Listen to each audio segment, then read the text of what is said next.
guy just pulled up in a Lamborghini. We're gonna go up and see what he was able to do. Come on, guys. Excuse me, sir. Quick question for you, man. Is this your Lamborghini? Yeah. And what do you do for a living out in Atlanta to be able to afford a Lamborghini? On a marketing agency. And how long have you been a business owner for? Full-time entrepreneur, last 15 years. Marketing, last 8 years. And over these 15 years, what's been the most amount of money that you've ever made in a single year? Last couple years, a little bit over 10 million each year. That's incredible. Yeah. And I guess, do you come from money? Yeah, I wish. Dad been in jail since I was 2 for murder. Kicked out of high school, college, fired from 10 jobs. Born and raised ghettos of West Philly. Nah.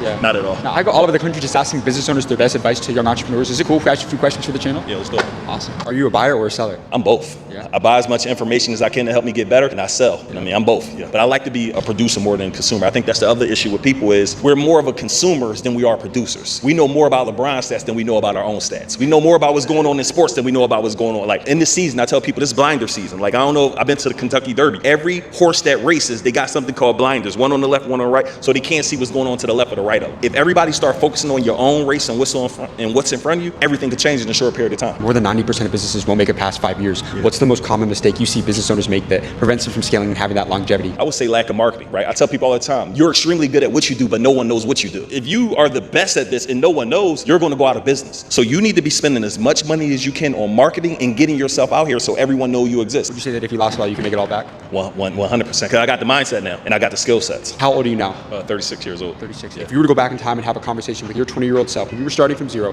what's the best advice that you would give to your younger self? The best advice I would say is the biggest way to kill a big dream is to introduce it to a small mind. Be very guard who you share your goals and dreams with, because mind you got your mom, you got your dad, you got family, they love you. So they only going to give you advice to not hurt you. That makes you feel good, right? You need to go get advice from people who are already crushing it, people already at high level. You want to become a millionaire, you don't ask someone who's not it. You want to start a business, you don't ask your coworker. Like how much sense does it make to say, y'all want to go start a business, you go into your job and say, hey, I'm thinking about starting a business, you think I should do it? The answer will always be no. Why? Because they're at a place where they don't want to commit to a business. They don't want to commit to trying anything new. So the biggest thing I could tell anybody is if you want to become successful, learn from someone who's already there in the industry that they're in that you want to learn about. Yeah. Phenomenal advice, man. I appreciate you, my friend. Thank you so much. So we caught my guy getting out of the Lamborghini, heading into Dior, and he went from being broke to creating an 8-figure marketing agency that did over $10 million this past year. And what did he say? The fastest way to kill a big dream is to tell it to a small mind. Great interview from a real legend. He just dropped some phenomenal advice. So with that being said, let's go get this next